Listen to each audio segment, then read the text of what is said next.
Good day mga ka-sounds, welcome back na naman sa ating panibagong video ngayon. So ito mga sounds, makikita po ninyo may mga natapos na ako ditong mga sound box. Bali nilagyan ko po yan ng semento at saka stick wheel. So ngayon ipapakita ko sa inyo kung paano ko siya ginawa. Dito kasi meron pa akong dalawang box po dyan. Kakapintura ko lang yan ng mga box. Ngayon binaklas ko yung mga pintura po dyan. So para po mas kumapit yung ating ilalagay na semento at saka mix. With mix po yan na stick wheel. So bali ito yung mga box, hindi pa yan tuyo. Yung ginamit ko lang talaga dito is brush. Hindi ako gumamit ng mga textured roller dahil napakamahal ng textured roller. So pag natuyo ito, bali lilihahin ko muna yan. Dalawang box na lang, tapos next week yung apat na mid-high ulit yung gaganituin ko. So mga sounds, ito yung aking mixture po dito, no. Bali ginaya ko lang ito kay Abibay Mini Sound. So shout out pala kay Sir Abibay Mini Sound.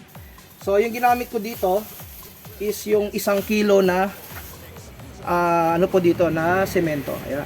Lagay lang natin yung 1 kilong semento. Bali saktong-sakto ito yung 1 kilong semento at saka yung stick wheel. Okay na po yan sa dalawang L-ported box. So may ano pa, may sobra pa yan na konti. Yung next step ko dito, ilalagay ko yung isang pakete ng stick wheel. So nasa 250 grams po yan. Yan. Ilagay lang natin. So sa akin mini-mix ko na eh. Depende sa diskarte ninyo mga boss idol. Lagay lang natin, ubusin natin ito.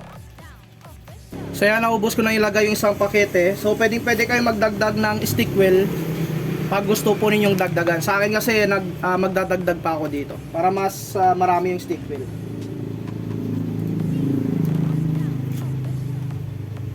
Magdadagdag ako dito ng pintura. Enamel po ito. So quick dry enamel po ito na 3 ton. So yan. Konting walang tansyahin nyo lang mga boss idol. Sa akin nilalagay ko na lang eh. So okay na yan, ganyan karami. So i-mix natin ito at saka maglalagay po tayo dyan ng tubig.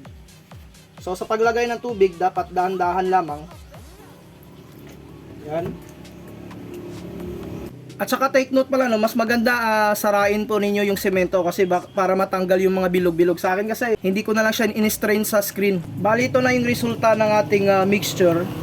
So habang ina-apply po natin yan, yung diskarte ko dito, habang nag-apply tayo, lumalapot kasi ulit ito. So yung diskarte ko dito, pag lumapot siya ulit, naglalagay ako ng tubig ulit. So okay na yung mixture na ito, okay na po siya. So bago tayo magsimula, bali maglalagay muna ako dito ng first coat. Normal lamang na pag-brush para nag-paint lang kayo ng pintura talaga.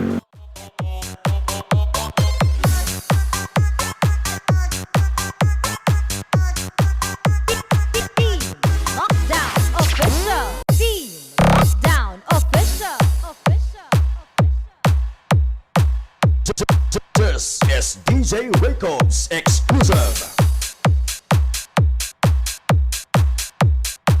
We are Team Lockdown.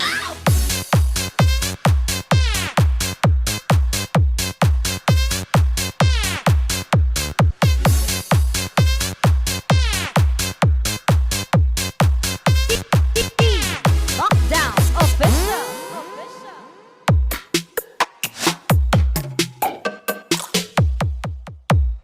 Battle Mix activated.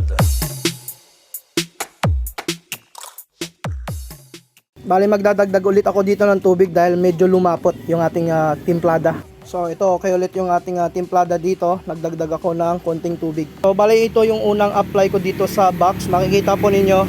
So manipis lang naman yan.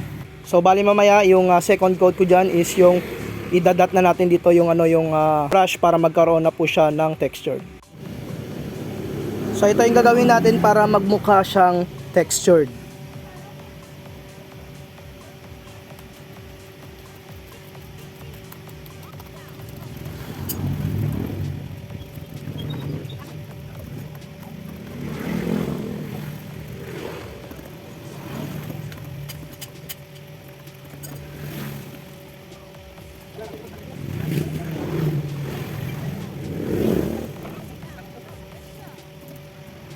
Ito naman yung resulta po niya pag once po na natuyo na. So naabutan ako dito ng gabi. Yung last na lang dito sa parting baba ng box. Inihintay ko lang na matuyo yung taas. Sa mga bago nag-subscribe, huwag niyong kalimutan na i-hit yung notification bell button para sa mga video updates natin na upload. Maraming salamat mga ka-sounds.